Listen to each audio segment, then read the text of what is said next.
Hi ನಮಸ್ತೆ ಎಲ್ಲರಿಗೂ ದೀತುಸ್ ಕಿಚನ್ಗೆ ಸ್ವಾಗತ. ಇವತ್ತಿನ ವಿಡಿಯೋದಲ್ಲಿ ನಾನು ನಿಮಗೆ ಮಟನ್ ಬಿರಿಯಾನಿ ಮಾಡಿ ತೋರಿಸ್ತಾ ಇದ್ದೀನಿ. ತುಂಬ ಸುಲಭವಾಗಿ ತುಂಬ ಟೇಸ್ಟಿಯಾಗಿರುವಂತಹ ಮಟನ್ ಬಿರಿಯಾನಿ ಮಾಡೋದು ಹೇಗೆ ಅಂತ ಹೇಳ್ಕೊಡ್ತೀನಿ. ಅದಕ್ಕೂ ಮುಂಚೆ ನೀವೇನಾದರೂ ಫಸ್ಟ್ ಟೈಮ್ ನನ್ನ ಚಾನಲ್ ನೋಡ್ತಾ ಇದ್ದರೆ ಈಗಲೇ ಸಬ್ಸ್ಕ್ರೈಬ್ ಮಾಡ್ಕೊಳ್ಳಿ. ಯಾಕಂದರೆ ನೀವು ವಿಡಿಯೋ ಒಂದ್ಸಲ ಸ್ಕಿಪ್ ಮಾಡಿದ್ರೆ ನಿಮಗೆ ಮತ್ತೆ ಸಿಗೋದು ಕಷ್ಟ ಆಗುತ್ತೆ. ಸೊ ಈಗಲೇ ಸಬ್ಸ್ಕ್ರೈಬ್ ಮಾಡ್ಕೊಂಡು ಬೆಲ್ ಐಕನ್ ಕ್ಲಿಕ್ ಮಾಡಿ ನಾನು ಹಾಕೋ ವಿಡಿಯೋಸ್ನ ನೀವೇ ಫಸ್ಟ್ ನೋಡ್ಬೋದು.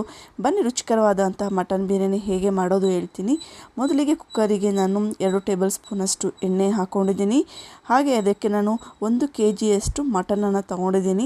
ಈ ಕುರಿ ಮಾಂಸವನ್ನು ತೊಗೊಂಡಿದ್ದೀನಿ. ನೋಡಿ, ಇದನ್ನು ನೀಟಾಗಿ ವಾಶ್ ಮಾಡಿ ಎರಡೆರಡು ಎಣ್ಣೆಗೆ ಹಾಕೋಬೇಕಾಗತ್ತೆ.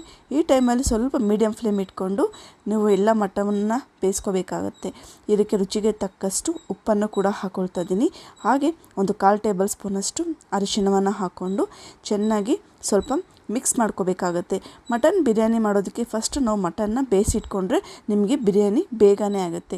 ಈ ರೀತಿ ಚೆನ್ನಾಗಿ ಮಿಕ್ಸ್ ಮಾಡ್ಕೊಳ್ಳಿ. ನೆಕ್ಸ್ಟ್ ಅದು ನೀರು ಬಿಟ್ಟ ಮೇಲೆ ಚೆನ್ನಾಗಿ ಮಿಕ್ಸ್ ಮಾಡಿಕೊಂಡು ನಾವು ಇದನ್ನು ಒಂದು 3 ವಿಷಲ್ ಕೂಗಿಸ್ಕೋಬೇಕಾಗತ್ತೆ. ಎಳೆದಾದರೆ ಬೇಗ ಬೇಯುತ್ತೆ, ಸ್ವಲ್ಪ ನೋಡಿಕೊಂಡು ನೀವು ಕೂಗಿಸ್ಕೊಳ್ಬೇಕಾಗತ್ತೆ. ನೆಕ್ಸ್ಟ್ ಇವಾಗ ನಾವು ಒಂದು ಕಡಾಯಿಗೆ ಒಗ್ಗರಣೆ ಹಾಕೊಳ್ಳೋಣ ಬನ್ನಿ. ಇದಕ್ಕೆ ನಾನು ಒಂದು 3-4 ಟೇಬಲ್ ಸ್ಪೂನಷ್ಟು ಎಣ್ಣೆಯನ್ನು ಹಾಕ್ಕೊಳ್ತಾ ಇದ್ದೀನಿ. ಪಲಾವ್ ಅಥವಾ ಬಿರಿಯಾನಿ ಯಾವುದೇ ಮಾಡಿದ್ರು ನೀವು ಅದಕ್ಕೆ ಸ್ವಲ್ಪ ಎಣ್ಣೆ ಜಾಸ್ತಿನೇ ಹಾಕ್ಕೊಳ್ಳಿ, ತುಂಬ ಟೇಸ್ಟಿಯಾಗಿರುತ್ತೆ. ಇದಕ್ಕೆ ಪಲಾವ್ ಮಸಾಲೆಗಳನ್ನು ಹಾಕ್ಕೊಳ್ತಾ ಇದ್ದೀನಿ. ಚಕ್ಕೆ, ಲವಂಗ, ಏಲಕ್ಕಿ, ಪಲಾವ್ ಎಲೆ, ಹಾಗೆ ಇದರ ಜೊತೆಗೆ ನಾನು 1 ಟೇಬಲ್ ಸ್ಪೂನಷ್ಟು ಸೋಂಪನ್ನು ಕೂಡ ಹಾಕ್ಕೊಳ್ತಾ ಇದ್ದೀನಿ. ಇವೆರಡು ಲೈಟಾಗಿ ಸ್ವಲ್ಪ ಫ್ಲೇವರ್ ಬಿಟ್ಟ ಮೇಲೆ ಇದಕ್ಕೆ ನೆಕ್ಸ್ಟು ನಾನು ಒಂದು 3-4 ಹಸಿಮೆಣಸಿನ್ಕಾಯಿನ ಕೂಡ ನಾನು ಕಟ್ ಮಾಡಿ ಹಾಕ್ಕೊಳ್ತಾ ಇದ್ದೀನಿ. ನಿಮಗೆ ಖಾರ ನೋಡಿಕೊಂಡು ನೀವು ಹಾಕ್ಕೊಳ್ಬೋದು. ಈ ರೀತಿ ಹಸಿಮೆಣಸಿನ್ಕಾಯಿನ ಹಾಕ್ಕೊಂಡು ಒಂದು 60 ಸೆಕೆಂಡ್ಸ್ ನೀವು ನೀಟಾಗಿ ಫ್ರೈ ಮಾಡ್ಕೊಳ್ಳಿ. ಈ ರೀತಿ ಹಸಿಮೆಣಸಿನ್ಕಾಯಿನ ಎಣ್ಣೆಲೇ ಹುರ್ಕೊಳ್ಳೋದ್ರಿಂದ ನಿಮಗೆ ಆ್ಯಸಿಡಿಟಿ ಅಥವಾ ಗ್ಯಾಸ್ಟ್ರಿಕ್ ಆಗೋದಿಲ್ಲ. ಇದಕ್ಕೆ 1 ಈರುಳ್ಳಿನ ತೊಗೊಂಡಿದ್ದೀನಿ. ಬಿಗ್ ಸೈಜ್ ಈರುಳ್ಳಿನ ಉದ್ದಕ್ಕೆ ಕಟ್ ಮಾಡಿ ಹಾಕ್ಕೊಳ್ತಾ ಇದ್ದೀನಿ. ಈರುಳ್ಳಿ ಸ್ವಲ್ಪ ಕಲರ್ ಚೇಂಜ್ ಆಗಬೇಕು, ಅಲ್ಲಿಯವರೆಗೂ ಈ ರೀತಿ ಹುರ್ಕೊಳ್ಳಿ. ಇದಕ್ಕೆ ನಾನು ಒಂದು 2 ಟೇಬಲ್ ಸ್ಪೂನಷ್ಟು ಆಗುವಷ್ಟು ಶುಂಠಿ ಬೆಳ್ಳುಳ್ಳಿ ಪೇಸ್ಟನ್ನು ಕೂಡ ಹಾಕ್ಕೊಳ್ತಾ ಇದ್ದೀನಿ. ಮನೆಯಲ್ಲೇ ಮಾಡಿರುವಂಥ ಶುಂಠಿ ಬೆಳ್ಳುಳ್ಳಿ ಪೇಸ್ಟ್ ಆದಷ್ಟು ಹಾಕ್ಕೊಳ್ಳಿ. ಈ ರೀತಿ ಪೇಸ್ಟನ್ನು ಹಾಕ್ಕೊಂಡ್ಮೇಲೆ ಸ್ವಲ್ಪ ಹಸಿ ಸ್ಮೆಲ್ ಹೋಗೋ ತನಕ ಈ ರೀತಿ ನೀವು ನೀಟಾಗಿ ಹುರ್ಕೋಬೇಕಾಗುತ್ತೆ. ಈ ಟೈಮಲ್ಲಿ ಸ್ವಲ್ಪ ಮೀಡಿಯಮ್ ಫ್ಲೇಮ್ ಇಟ್ಕೊಂಡು ಚೆನ್ನಾಗಿ ಮಿಕ್ಸ್ ಮಾಡ್ಕೊಳ್ಳಿ. ನೆಕ್ಸ್ಟ್ ಇದಕ್ಕೆ ನಾನು ಒಂದು 2-3 ಮೀಡಿಯಮ್ ಸೈಜ್ ಟೊಮೊಟೊವನ್ನು ಸಣ್ಣದಾಗಿ ಕಟ್ ಮಾಡಿ ಹಾಕ್ಕೊಳ್ತಾ ಇದ್ದೀನಿ.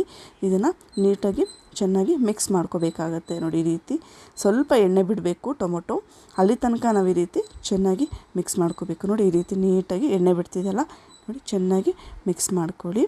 ನೆಕ್ಸ್ಟ್ ಇವಾಗ ಇದಕ್ಕೆ ನಾನು ಪುದೀನ ಸೊಪ್ಪನ್ನು ತಗೊಳ್ತಾ ಇದ್ದೀನಿ. 1 ಕಪ್ಪಷ್ಟು ಪುದೀನ ಸೊಪ್ಪನ್ನ ನೀಟಾಗಿ ಕಟ್ ಮಾಡಿ ಹಾಕ್ಕೊಳ್ತಾ ಇದ್ದೀನಿ. ಚೆನ್ನಾಗಿ ಮಿಕ್ಸ್ ಮಾಡ್ಕೋಬೇಕು. ಇದರ ಜೊತೆಗೆ ನಾನು ಒಂದು ಅರ್ಧ ಕಪ್ಪಷ್ಟು ನಾನು ಕೊತ್ತಂಬರಿ ಸೊಪ್ಪನ್ನು ಕೂಡ ನಾನು ತಗೊಳ್ತಾ ಇದ್ದೀನಿ. ನೀವು ಇದಕ್ಕೆ ಮೆಂತ್ಯ ಸೊಪ್ಪು ಕೂಡ ಹಾಕ್ಕೊಳ್ಬೋದು. ಮೆಂತ್ಯ ಸೊಪ್ಪು ಇಲ್ಲ ಅಂತ ಅಂದರೆ ನೀವು ಕಸ್ತೂರಿ ಮೇಥಿಯನ್ನು ಕೂಡ ಹಾಕ್ಕೊಳ್ಬೋದು. ನಾನಿಲ್ಲಿ 1.5 ಟೇಬಲ್ ಸ್ಪೂನಷ್ಟು ಕಸ್ತೂರಿ ಮೇಥಿಯನ್ನು ಕೂಡ ಹಾಕ್ಕೊಳ್ತಾ ಇದ್ದೀನಿ. ಈ ರೀತಿ ಹಾಕ್ಕೊಂಡು ಚೆನ್ನಾಗಿ ಮಿಕ್ಸ್ ಮಾಡ್ಕೋಬೇಕಾಗತ್ತೆ. ಸ್ವಲ್ಪ ಲೋ ಟು ಮೀಡಿಯಮ್ ಫ್ಲೇಮ್ ಇಟ್ಕೊಂಡು ಈ ರೀತಿ ಚೆನ್ನಾಗಿ ಮಿಕ್ಸ್ ಮಾಡ್ಕೊಳ್ಳಿ. ಇದಕ್ಕೆ ನೆಕ್ಸ್ಟ್ ನಾನು ಬಿರಿಯಾನಿ ಮಸಾಲವನ್ನು ತಗೊಳ್ತಾ ಇದ್ದೀನಿ. ಇಲ್ಲಿ ನಾನು ಆಚಿಯವರ ಬಿರಿಯಾನಿ ಮಸಾಲ ಪೌಡರ್ ತೊಗೊಂಡಿದ್ದೀನಿ, 3 ಟೇಬಲ್ ಸ್ಪೂನ್ ಆಗುವಷ್ಟು. ಇದಕ್ಕೆ ನಾನು ರುಚಿಗೆ ತಕ್ಕಷ್ಟು ಉಪ್ಪನ್ನು ಕೂಡ ಹಾಕ್ಕೊಂಡು ಚೆನ್ನಾಗಿ ಮಿಕ್ಸ್ ಮಾಡ್ಕೋಬೇಕು. ನೆಕ್ಸ್ಟ್ ನಾವು ಮಟನ್ ಒಂದು 3 ವಿಷಲ್ ಕೂಗೋಕೆ ಇಟ್ಟಿದ್ವಲ್ಲ, ಬನ್ನಿ ಮಟನ್ ಏನಾಗಿದೆ ನೋಡೋಣ. ನೋಡಿ, ಈಗ 3 ವಿಷಲ್ ಆಗಿದೆ. ಮಟನ್ ಪರ್ಫೆಕ್ಟಾಗಿ ಬೆಂದಿದೆ, ನೋಡ್ತಾ ಇರ್ಬೋದು.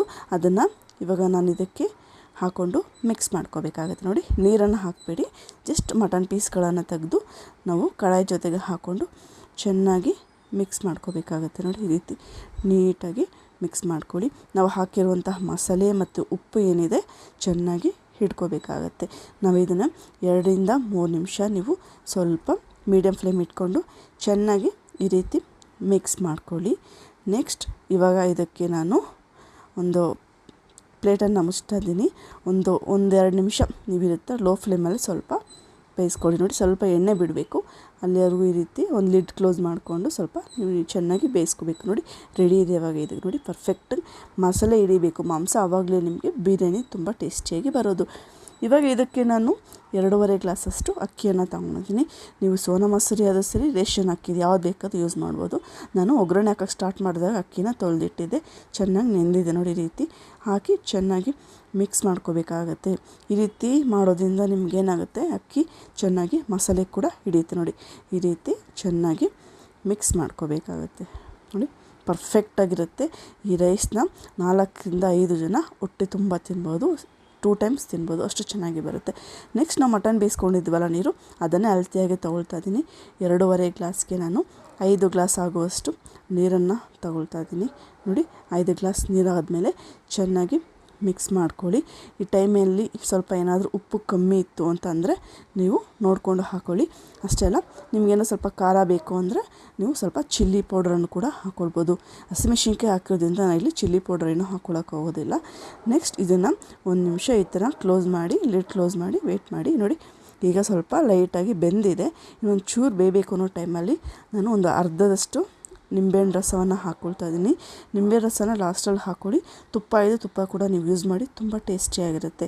ಇವಾಗ ನಿಂಬೆಹಣ್ಣು ರಸ ಹಾಕ್ಕೊಂಡ್ಮೇಲೆ ನಾವು ಇದನ್ನು ಚೆನ್ನಾಗಿ ಮಿಕ್ಸ್ ಮಾಡ್ಕೋಬೇಕು ನೋಡಿ. ಲೈಟಾಗಿ ಮಿಕ್ಸ್ ಮಾಡಿಕೊಂಡು ಒಂದು ಸಲ ಪ್ಲೇಟ್ ಮುಚ್ಚಿತು ಅಂದರೆ ಅದು ಹಬೆಯಲ್ಲೇ ಬೇಯುತ್ತೆ, ತುಂಬ ಟೇಸ್ಟಿಯಾಗಿರುತ್ತೆ. ಈ ರೆಸಿಪಿನ ನೀವು ಯಾವಾಗ ಬೇಕಾದರೂ ಟ್ರೈ ಮಾಡ್ಬೋದು, ತುಂಬ ಟೇಸ್ಟಿಯಾಗಿರುತ್ತೆ. ಸಂಡೇ ನೀವು ನಾರ್ಮಲಾಗಿ ನಾನ್ ವೆಜ್ ಮಾಡೋರಾದರೆ ಸಂಡೇ ಎಲ್ಲ ಮಾಡ್ತೀರಲ್ವ, ಸೊ ಈ ರೀತಿ ಒಂದು ಸಲ ಟ್ರೈ ಮಾಡಿ, ತುಂಬ ಟೇಸ್ಟಿಯಾಗಿರುತ್ತೆ ನೋಡಿ. ರುಚಿಕರವಾದಂತಹ ಬಿರಿಯಾನಿ, ಒಳ್ಳೆ ಫ್ಲೇವರ್ ಬರ್ತಾಯಿದೆ. ಮಟನ್ ಕೂಡ ಪರ್ಫೆಕ್ಟಾಗಿ ಬಂದಿದೆ, ತುಂಬ ಟೇಸ್ಟಿಯಾಗಿದೆ. ಖಂಡಿತವಾಗಿ ನೀವು ಒಂದು ಸಲ ಮನೇಲಿ ಟ್ರೈ ಮಾಡಿ, ನಿಮಗೂ ಕೂಡ ಇಷ್ಟ ಆಗುತ್ತೆ. ಇದೇ ಥರ ಹೆಚ್ಚಿನ ರೆಸಿಪಿ ಬೇಕು ಅಂದರೆ ನನ್ನ ಚಾನಲ್ನ ವಿಸಿಟ್ ಮಾಡಿ, ಸಬ್ಸ್ಕ್ರೈಬ್ ಮಾಡಿಕೊಂಡ್ರೆ ನಾನು ಹಾಕೋ ವೀಡಿಯೋಸ್ ಎಲ್ಲ ನೀವೇ ಫಸ್ಟ್ ನೋಡ್ಬೋದು ನೋಡಿ. ರುಚಿಕರವಾದಂತಹ ಮಟನ್ ಬಿರಿಯಾನಿ ತುಂಬ ಟೇಸ್ಟಿಯಾಗಿತ್ತು. ಖಂಡಿತವಾಗ್ಲೂ ಎಲ್ಲರೂ ಇಷ್ಟಪಟ್ಟು ತಿಂತಾರೆ, ಅಷ್ಟು ಚೆನ್ನಾಗಿ ಬರುತ್ತೆ. ಇದೇ ರೀತಿ ಹೆಚ್ಚಿನ ರೆಸಿಪಿಗಳು ನನ್ನ ಚಾನಲಲ್ಲಿದೆ. ಎಲ್ಲ ಕ್ಯಾಟಗರಿ ವೈಸಲ್ಲಿ ಕೂಡ ನಾನು ವೀಡಿಯೋಸ್ಗಳನ್ನು ಹಾಕಿದ್ದೀನಿ. ನೀವು ನೋಡಿ ನನ್ನ ಚಾನಲ್ನ ಸಬ್ಸ್ಕ್ರೈಬ್ ಮಾಡ್ಕೊಂಡು ಬೆಲ್ ಐಕನ್ ಕ್ಲಿಕ್ ಮಾಡಿ, ಆಲ್ ನೋಟಿಫಿಕೇಷನ್ ಕೊಟ್ಟು ನಾನು ಹಾಕೋ ವೀಡಿಯೋಸ್ ನೀವೇ ಫಸ್ಟ್ ನೋಡ್ಬೋದು, ಮನೇಲಿ ಫಸ್ಟ್ ಟ್ರೈ ಮಾಡ್ಬೋದು. ವಿಡಿಯೋ ಇಷ್ಟ ಆಗಿದ್ದರೆ ಈಗಲೇ ಲೈಕ್ ಮಾಡಿ, ಶೇರ್ ಮಾಡಿ, ಕಮೆಂಟ್ ಮಾಡಿ. Thanks for watching.